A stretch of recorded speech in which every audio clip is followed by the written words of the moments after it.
Right, welcome back to Big TV digital exclusive. JC Prabhakar Reddy మరియు మాధవిలత వివాదంలో కొత్త ట్విస్ట్ వచ్చింది. మా అసోసియేషన్ కి వెళ్లి దర్యాప్తు చేశారు. ఏకంగా మా మూవీ అసోసియేషన్స్ కి వెళ్లి సినీ నటి మాధవిలత అయితే కేసు పెట్టినట్టు తెలుస్తోంది. అయితే జేసీ ప్రభాకర్ రెడ్డిని ఎట్టి పరిస్థితుల్లో కూడా వదిలేది లేదు అని చెప్పుకొచ్చారు. జేసీ ప్రభాకర్ రెడ్డిపై ఫిల్మ్ ఛాంబర్ లో ఇప్పుడే మాధవిలత ఫిర్యాదు చేశారు. అయితే మా ట్రెజరర్ అయిన శివబాలాజీకి ఫిర్యాదు చేసింది మాధవిలత.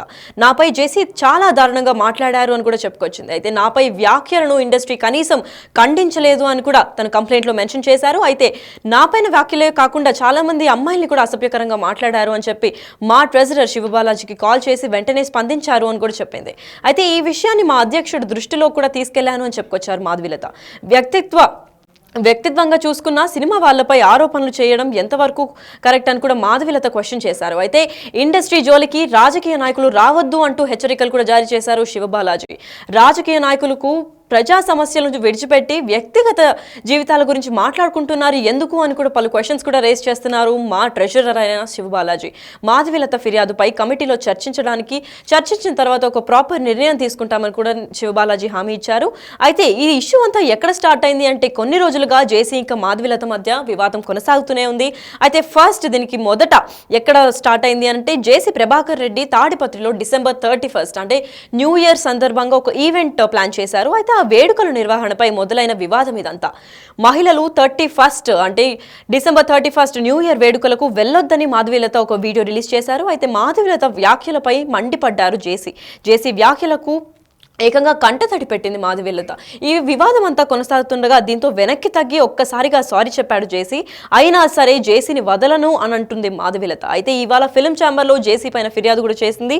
ఫిల్మ్ ఇండస్ట్రీ సపోర్ట్ చేయాలని కూడా విన్నపము జారీ చేసింది. అయితే ఫిల్మ్ ఇండస్ట్రీ సపోర్ట్ ఉంటే ఖచ్చితంగా ఇలాంటి వాళ్ళని ఇంకా ఇలాంటి వ్యాఖ్యల్ని ఖండించవచ్చు. మహిళల పైన ఇంత అసభ్యకరంగా మాట్లాడుతున్నారు అని కూడా ఈరోజు కంప్లైంట్ ఫిర్యాదు చేసింది. దానికి సపోర్ట్గా మా ట్రెజరర్ అంటే మూవీ ఆర్టిస్ట్ అసోసియేషన్ అయిన మా ట్రెజరర్ శివబాలాజీ కూడా స్పందించారు. అయితే స్పందించిన తర్వాత రాజకీయ నాయకులు రాజకీయానికి ఉండాలి కానీ ఫిల్మ్ ఇండస్ట్రీలో దూర్చి వీళ్ళ వ్యక్తిగతకు ఎందుకు వీళ్ళ పర్సనల్ లైఫ్ని టార్గెట్ చేస్తున్నారు అని కూడా చెప్పుకొచ్చారు. అయితే మొత్తం మా అసోసియేషన్ కూడా మొత్తం ఫిల్మ్ ఛాంబర్లో హెడ్ అందరూ కలిసి కూడా ఒక చర్చనీయంగా ఈ డిబేట్ గురించి మాట్లాడి ఒక ఫైనల్ ఆన్సర్తో బయటకు వస్తాము, ఖచ్చితంగా దీన్ని సాల్వ్ చేద్దాము అని కూడా ముందు మాట వేస్తున్నట్టు తెలుపుతున్నారు. అసలు ఈ గొడవ అంతా మాధవిలత ఆ ఈవెంట్ గురించి మాట్లాడారు కాబట్టి అసలు ఏం మాట్లాడారో ఒకసారి చూద్దాం.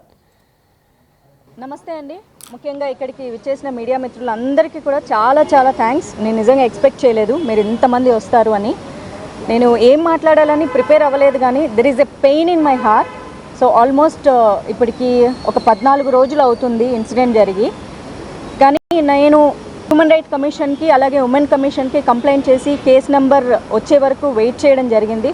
At the same time Sankranti holidays కూడా రావటం వల్ల దీనికి కొంచెం టైం తీసుకోవాల్సి వచ్చింది నేను. అండ్ నాకు కూడా నా మానసికంగా నేను చాలా డిప్రెషన్ నా ఫేస్లో కూడా తెలుస్తుంది. ఐమ్ నాట్ వెల్ అసలు. ఇప్పటికీ నాకు సమయం దొరికింది. At the same time cinema వాళ్ళంటే ఒక రకంగా అంటే నేను ఆ పదం ఇప్పుడు నేను మీ ముందు యూజ్ చేయలేను కానీ జేసీ ప్రభాకర్ రెడ్డి ఒక సీనియర్ పాలిటీషియన్ ఆయన ప్రస్తుతం అలయన్స్ ప్రభుత్వంలో ఉన్నారు. గతంలో మాజీ ఎమ్మెల్యేగా కూడా చేశారు. ప్రస్తుతానికి వాళ్ళ కొడుకు తాడిపత్రి ఎమ్మెల్యేగా చేస్తున్నారు. మున్సిపల్ చైర్మన్ కమిషన్ ఆఫ్ తాడిపత్రికి కూడా ఉన్నారు. సో వారు నా మీద అనవసరమైన వ్యాఖ్యలు చేశారు. మహిళల సంరక్షణ కోసం నేను మాట్లాడడం మాత్రమే జరిగింది తప్ప నేను ఎవ్వరి పేర్లు కూడా మెన్షన్ చేయలేదు. ఎప్పట్లాగే సోషల్ అవేర్నెస్ కోసం నేను వీడియోస్ చేస్తూ ఉంటా. సినిమా ఇండస్ట్రీలో చాలామంది అమ్మాయిలకు జరుగుతున్న అన్యాయాల మీద నేను ఎన్నోసార్లు మాట్లాడాను కూడా.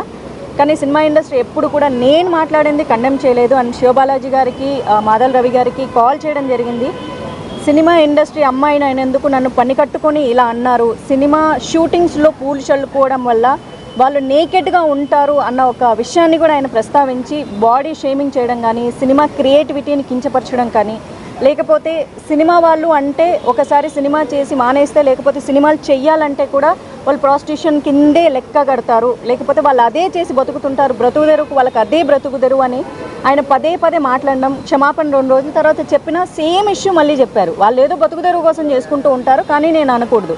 సో సినిమా వాళ్ళంటే ఇంకా బతకడానికి ఇంకా వేరే పనేం లేదు. నా పార్టీకి నేను సినిమా ఇండస్ట్రీలో ఈ మధ్యకాలంలో సినిమాలు చేయట్లేదు. నేను బెంగళూరులో జాబ్ చేసుకుంటూ అక్కడ బ్రతుకుతూ ఉంటే నన్ను పుల్ చేసి ఇలాంటి మాటలు మాట్లాడడం నాకు చాలా బాధ కలిగించింది. శివ గారికి ఎప్పుడైతే నేను కాల్ చేశానో ఇలా నాకు మన సినిమా ఇండస్ట్రీ నుంచి కండెమ్ చేయాలని అడిగితే చాలా వెంటనే స్పందించారండి. 15 సంవత్సరాలుగా శివబాలాజీ గారు కానీ మాధవ్ రవి గారు నాకు మంచి సన్నిహితులు. బట్ ఇక్కడికి వచ్చేసరికి స్నేహితులు అన్నది ఇంపార్టెంట్ కాదు, ఎందుకంటే మాకి కొన్ని బైలాస్ ఉంటాయి. దాని ప్రకారం మాత్రమే వాళ్ళు ఏదైనా యాక్షన్ తీసుకోగలరు. పర్సనల్ ఇష్యూస్ అన్నది ఇక్కడ తీసుకోరు. ఇది సినిమా ఇండస్ట్రీకి సంబంధించింది. నేను ఇక్కడ సినిమాలు చేశాను కాబట్టి దానికి ఏం కావాలని మొత్తం ఆయన స్టోరీ విన్న తర్వాత హీ సెడ్ ఓకే, ఇది తప్పకుండా నేను రిసీవ్ చేసుకుంటానని చెప్పారు. థ్యాంక్ యూ శివ గారు, థ్యాంక్ యూ సో మచ్. అలాగే మంచు విష్ణు గారితో కూడా మాట్లాడడం జరిగింది. హీ సెడ్ ఓకే అని చెప్పారంట. వెంటనే రెస్పాండ్ అయ్యారు, వితిన్ సెకండ్స్లో రెస్పాండ్ అయ్యారు. చాలా చాలా థ్యాంక్స్. ఎందుకంటే నేను ఈ విషయంలో నిజంగా థ్యాంక్ యూ చెప్పుకోవాలి. రవి గారు థ్యాంక్ యూ అండి. బికాజ్ నేను చాలాసార్లు సినిమా ఇండస్ట్రీ మీద ఎన్నో విషయాల మీద నేను చాలా హార్ష్గా మాట్లాడడం కూడా జరిగింది. కాకపోతే ఇండస్ట్రీ ఒక్కటే అనుకుంది, మాధవి ఎప్పుడు మాట్లాడినా కఠినంగా మాట్లాడుతుందేమో కానీ బట్ రైట్ టాపిక్ మాట్లాడుతుంది, మా అమ్మాయి అనుకున్నారు. అందుకే ఈరోజు మా అసోసియేషన్ కూడా స్పందించింది. నేను నిజంగా మనస్ఫూర్తిగా థ్యాంక్ యూ చెప్తున్నాను. ఎందుకంటే మాధవీలత అనే అమ్మాయి ప్రజలకు తెలిసింది సినిమా ఇండస్ట్రీ ద్వారానే. ఆ రెస్పెక్ట్ నాకు ఎప్పుడు ఉంటుంది. ఈ రోజుకి నేను ఈవెంట్లు చేయగలుగుతున్నా, డిజిటల్ యాడ్స్ చేయగలుగుతున్నా కేవలం సినిమా ఇండస్ట్రీ వల్లే. నాకు మనీ వస్తుంది, నేను బతుకుతున్నాను. జాబ్ ఉన్నా ఇది కూడా నాకు బ్రతుకు తెరువుకు నాకు చాలా అవసరం అవుతుంది. ఇలాంటి రంగంలో నేను ఉన్నందుకు ఎప్పుడు నేను ప్రౌడ్ ఫీల్ అవుతాను. రంగులు వేసుకునే వాళ్ళని అవమానిస్తున్నా సరే మేము ఇంకా వేరే రంగాల్లోకి వెళ్ళి పాలిటిక్స్లోకి వెళ్ళాను. పాలిటిక్స్లోకి వెళ్ళింది సినిమా రంగం ఇచ్చిన గుర్తింపు నాకు ఇంకా ఎక్కువ గుర్తింపు తీసుకొచ్చింది. ఈరోజు ఇంతమంది మీడియా మిత్రులు వచ్చినా లేకపోతే అలాంటి సీనియర్ పొలిటీషియన్స్ కామెంట్ చేస్తున్నారన్నా నాకంటూ ఒక గుర్తింపు ఉండడం వల్లే. కానీ పదే పదే ఇంతకుముందు ఇప్పుడు రేపు పొద్దున కూడా స్మృతి ఇరానీ గారు కూడా అన్నారు, మేము సినిమా వాళ్ళం అయినందువల్లే మా విధానాల గురించి ఖండించాలే తప్ప మా పాత్రలో లేకపోతే మేము సినిమా యాక్టర్లను మమ్మల్ని పదే పదే క్యారెక్టర్ అసాసినేట్ చేయడము అన్నది కరెక్ట్ కాదు అని. సో ఇంతకంటే నేను ఏం మాట్లాడలేకపోతున్నాను. Because still there is a pain. నేను ఎమోషన్ అవుతూనే ఉన్నాను. ఏడ్చి పెడితే నేను చాలా వీకర్ అనుకున్నా. I'm not weaker, I'm a fighter. నేను ఫైట్ చేస్తాను. మొదటగా నన్ను సినిమా అమ్మాయిగా నన్ను ఖండించారు, బూతులు మాట్లాడారు కాబట్టి నేను ఫస్ట్ నా మొదటి అడుగు మా ఛాంబర్లో పెట్టాలని నేను ఇక్కడికి వచ్చాను. తర్వాత ఫర్దర్గా నేను ఏం చేస్తాను అన్నది ఖచ్చితంగా నేను మీడియాకి ఇన్ఫామ్ చేస్తాను. I fight for justice. నాకు ఇలాంటి మాటలు నన్నే కాదు ఫర్దర్గా ఏ అమ్మాయిని కూడా సినిమా ఇండస్ట్రీలో బయటికి వెళ్ళి పని చేసుకోవడానికి మాకంటూ గౌరవం కావాలన్నదే నా ముఖ్య ఉద్దేశం, అంతకంటే ఇంకేమీ లేదు.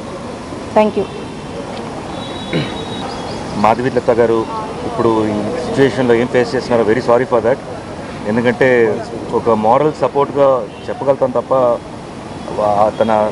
తన ఫీలింగ్స్ని అంటే ఎలా సాటిస్ఫై చేయాలో అర్థం కావట్లేదు. But what ever she's facing and what ever she's said ఇప్పుడు మీ అందరి ముందు చెప్పింది. నన్ను ఆల్మోస్ట్ 2 డేస్గా నాకు చెప్తూనే ఉన్నారు. అండ్ ఎంత పెయిన్ ఉంది అనేది ఎంత పెయిన్ అనేది యాజ్ మనందరికీ సిస్టర్స్ ఉన్నారు, మదర్స్ ఉన్నారు. 100% మదర్స్ ఉండాలి. వినో ఒక లేడీ ఇంట్లో ఎలా ఫీల్ అవుతాయి, ఎలా ఉంటుంది పెయిన్ అనేది. సో ద సేమ్ థింగ్ నేను మాధవీలత చెప్పినప్పుడు అదే ఫీల్ అయ్యాను నేను. అండ్ ఇట్స్ ఇస్ అన్ఫార్చునేట్ ఇలా పెద్దోళ్ళు ఎంతో ఎక్స్పీరియన్స్ ఉండేవాళ్ళు ఇలాంటి మాటలు మాట్లాడటం అసలు ఏమీ తెలియకుండా. బేసిక్గా వచ్చేసి మీరు ఒక పోస్టర్ చూసి మాట్లాడుతున్నారు, బట్ ఆ పోస్టర్ అనేది దాని వెనక క్రియేటివిటీ ఉందండి. అది అలా ఉండదు జనరల్గా. మేబీ అది మీకు ఐడియా లేకుండా మనం చెప్పేస్తున్నారేమో. It's all creativity. ఇప్పుడు ఏదైనా ఒక పోస్టర్లో కానీ లేకపోతే ఒక ఫేస్ దీంట్లో స్కార్స్ కానీ అది నిజంగా ఉండవు, అవన్నీ మేడప్ అవి. సో ఫస్ట్ బేసిక్గా నేను ఎక్కువ డీటెయిలింగ్ వెళ్ళట్లేదు, ఎందుకంటే నిజంగా కొన్ని మనం మాట్లాడి కూడా చాలామంది పిల్లలు కూడా చూస్తుంటారు ఛానల్స్ని. సో నేను కొంచెం లిమిటెడ్గా మాట్లాడుతున్నాను. అండ్ నాకు ఎప్పుడు అనిపిస్తుంది ప్రతి ఒక్కసారి పొలిటీషియన్స్ డిఫరెంట్ పార్టీస్ ఉన్నాయి, మీరు ఒకరు వచ్చేసి అట్ లాస్ట్ మీరు జనాల కోసమే మాట్లాడతారు అంటారు, కానీ ఎక్కువగా వెళ్ళిపోయి పర్సనల్ లైఫ్కి వచ్చేస్తున్నారు. అదేంటో తెలియట్లేదు. అది నాకు తెలిసి ఒక 12 yearsగా స్టార్ట్ అయింది. అది ఎక్కువ పర్సనల్ అటాక్స్కి వెళ్ళిపోతున్నారు అండ్ సినిమా ఇండస్ట్రీకి మీదకి వచ్చేస్తున్నారు.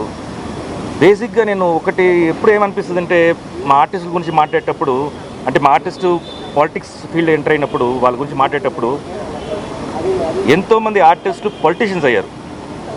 బట్ ఒక పొలిటీషియను నోన్ ఆర్టిస్ట్గా అవ్వాలా. సో మా ఇండస్ట్రీ ఇంకా టఫ్ మీ పాలిటీషియన్స్కి ఇక్కడ, ఎందుకంటే ఒకరికొకరు తిట్టేస్తే పాలిటిక్స్ అయిపోతుంది. అది దట్స్ పాలిటిక్స్ ఈ రోజుల్లో. నిజంగా జరుగుతుందా, వర్క్ జరుగుతుందా, లేకపోతే వచ్చేసి మా జనాలకి మనుషులు జరుగుతున్న పక్కన పెట్టేస్తే ఒకరు తిట్టుకోవటం మాత్రం ఎక్కువ అయిపోతుంది ఆన్ కెమెరా. సో బేసిక్గా మాకు కెమెరా ముందు నటించడం వచ్చు, బట్ జనరల్గా వచ్చేసి బయట ఎక్కడ నటిస్తూ అనేది మీ దగ్గర నుంచి నేర్చుకోవాలి మేము. సో ప్లీజ్ మా జోలికి రావద్దు, మిమ్మల్ని రిక్వెస్ట్ చేసుకున్నాను అంతే. మీకు పార్టీ రకంగా లేకపోతే పాలిటిక్స్ రకంగా మీరు ఏమైనా మాట్లాడుకుంటారో మాట్లాడుకోండి, కానీ ఇండస్ట్రీని లాగొద్దు, ఇంట్లో ఇండస్ట్రీ అమ్మాయిల్ని ప్లీజ్ లాగొద్దు. బికాస్ బతుకుతారం ఏమో అంటున్నారు, కానీ వాళ్ళు నిజంగా వచ్చేసి ఎంతో పెయిన్ఫుల్గా ఇండస్ట్రీలో లోపల వచ్చి ఆ తెర మీద వాళ్ళ ఫేస్ రావాలంటే దాని మీద ఎంతో కష్టం ఉంటుంది, డెడికేషన్ ఉంటుంది, అంత ఈజీ కాదు. సేమ్ మొగాళ్ళు కూడా అంతే. It's not only the passion, this lot of time, lot of ఏం చెప్పాలి అంటే మీకు టెక్నికల్గా చెప్పాలంటే ఆడిషన్స్ అని అంటారు అండి. ఆడిషన్స్ ఎన్నో పొద్దున్న నుంచి నైట్ దాకా వచ్చేసి ప్రతి ఆఫీస్కి వెళ్తేనే ఆ గుర్తింపు ఎవరో ఒకరు గుర్తిస్తారు. So it's not that easy. So please మీ అందరికి రిక్వెస్టే, ప్రతి ఒక్కరికి ఒకళ్ళు నేను ఇండివిజువల్గా చెప్పట్లే, ప్రతి ఒక్కరికి రిక్వెస్ట్ చేస్తున్నాను, ఇండస్ట్రీ జోలికి రావద్దు please. Thank you so much. And sorry, the main ఇదేంటంటే ఇప్పుడు మాధవీలత గారు కొంచెం కంప్లైంట్ లెటర్ ఇచ్చారు. మా ప్రొసీజర్ ఏంటంటే ఇప్పుడు మేము ఈసీ మీటింగ్ కండక్ట్ చేసుకోవాలి. సో ఈసీ మీటింగ్ ఇది ఎమర్జెన్సీ కాబట్టి మేము ఒక ఈసీ మీటింగ్ కండక్ట్ చేసుకొని విష్ణు గారు మేము కమిటీ మెంబర్స్ అందరూ కూర్చొని మాట్లాడుకొని దీన్ని మాకు ఈవెన్ ఈ కమిటీ ఉంది, మాకు వచ్చేసి డిసిప్లినరీ కమిటీ ఉంది, డిసిప్లినరీ కమిటీ వాళ్ళ ఒపీనియన్ కూడా తీసుకొని మేము తర్వాత మేము ముందుకు వస్తాం. Thank you. అందరికీ నమస్కారం. నాకు 3 రోజుల క్రితం మాధవీలత గారు ఫోన్ చేయటం జరిగింది. అలాగే శివబాలాజీ గారు కూడా ఫోన్ చేసి చెప్పారు ఇలా మాధవీలత గారిపై జరిగిన ఇన్సిడెంట్ పైన. దానిపై మంచు విష్ణు గారితో కూడా మాట్లాడటం జరిగింది. ముందుగా చెప్పాలనుకుంది ఏంటంటే మూవీ ఆర్టిస్ట్ అసోసియేషన్లో there is a women protection cell. ఎందుకంటే మూవీ ఆర్టిస్ట్ అసోసియేషన్లో ఉన్న మహిళలందరికీ మేము అండగా ఉంటామని ఒక సీరియస్ ఉమెన్ ప్రొటెక్షన్ సెల్ ఉంది.